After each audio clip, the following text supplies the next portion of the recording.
So today we are going to enhance the knowledge of vocabularies.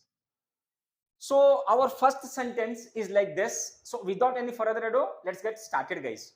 So our first sentence is like this.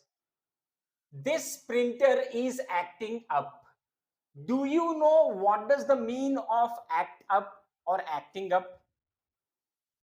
क्या आपको पता है act up का meaning क्या होता है? ये सेंटेंस देखिए कैसे है. This printer is acting up. This printer is acting up.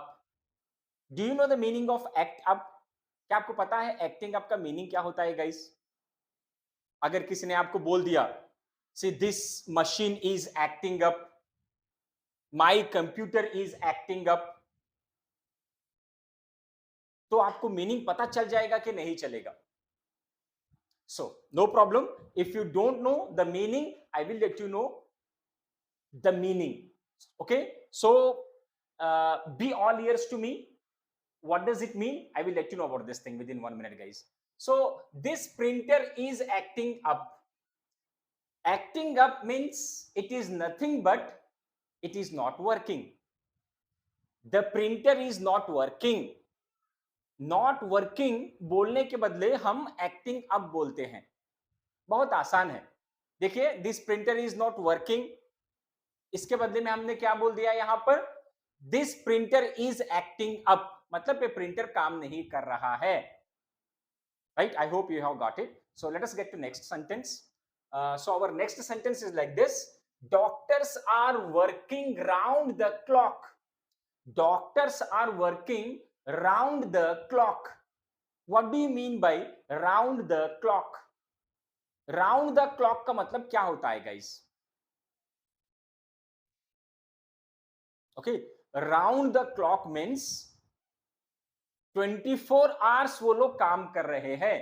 वो सुबह भी काम कर रहे हैं, रात में भी काम कर रहे हैं.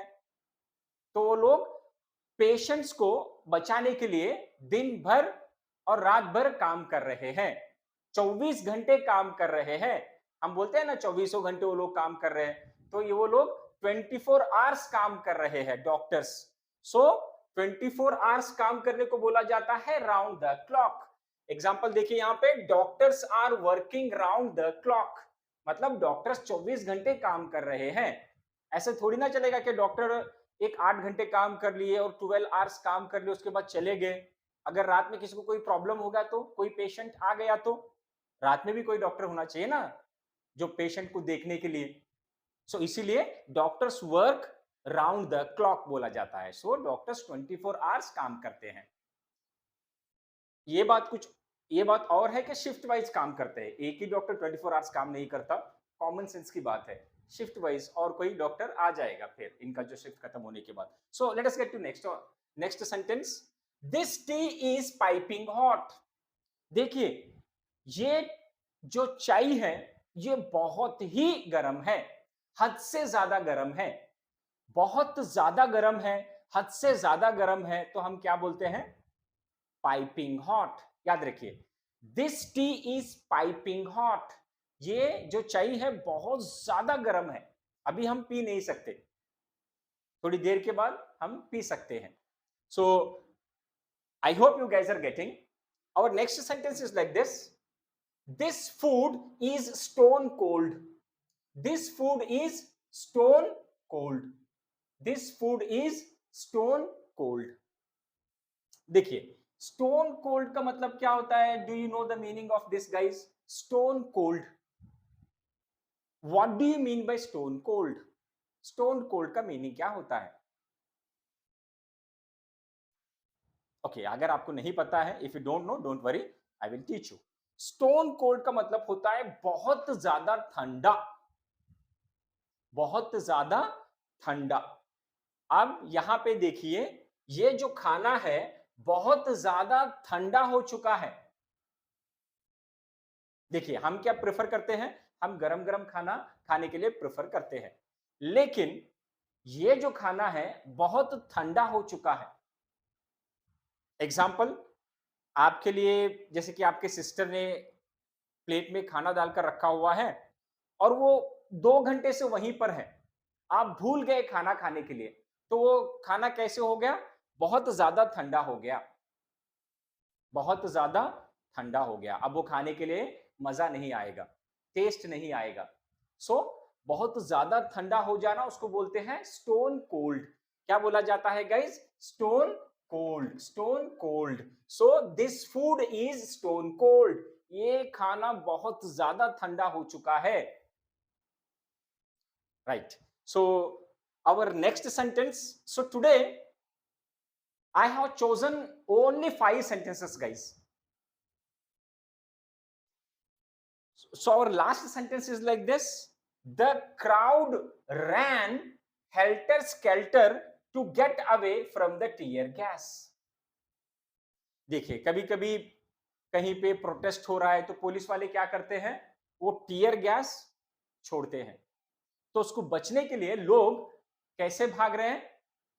एकदम कंफ्यूज्ड होके इन ऑल डायरेक्शंस, जिधर उनको रास्ता मिला उधर भाग रहे हैं टीयर गैस से बचने के लिए। डिसऑर्डर में भाग रहे हैं, इन अ कंफ्यूजन। वो कंफ्यूजन में भाग रहे हैं कि किधर भागना है, जोन सा रास्ता मिला उधर भाग रहे हैं। तो हेल्टर स्केल्टर बोले तो एकदम कंफ्यूजन में, एकदम कंफ्यूजन में। तो यहां पे लोग क्या कर रहे हैं कंफ्यूजन में? The crowd ran helter skelter to get away from the tear gas. See example: a panic stricken mob is running helter skelter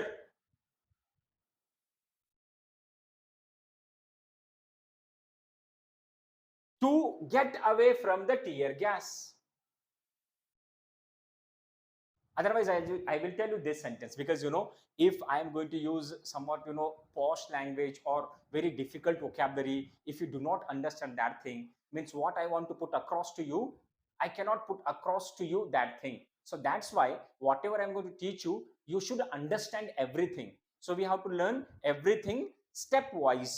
Like step wise होता है ना इंग्लिश सीखने के लिए भी। एक बिगिनर के लिए होता है जो स्टार्टिंग है, एक इंटरमीडिएट है जिसको थोड़ा बहुत इंटरमीडिएट लेवल होता है, जिसको थोड़ा बहुत आता है और उसको थोड़ा सीखना है। एक होता है एडवांस्ड लेवल।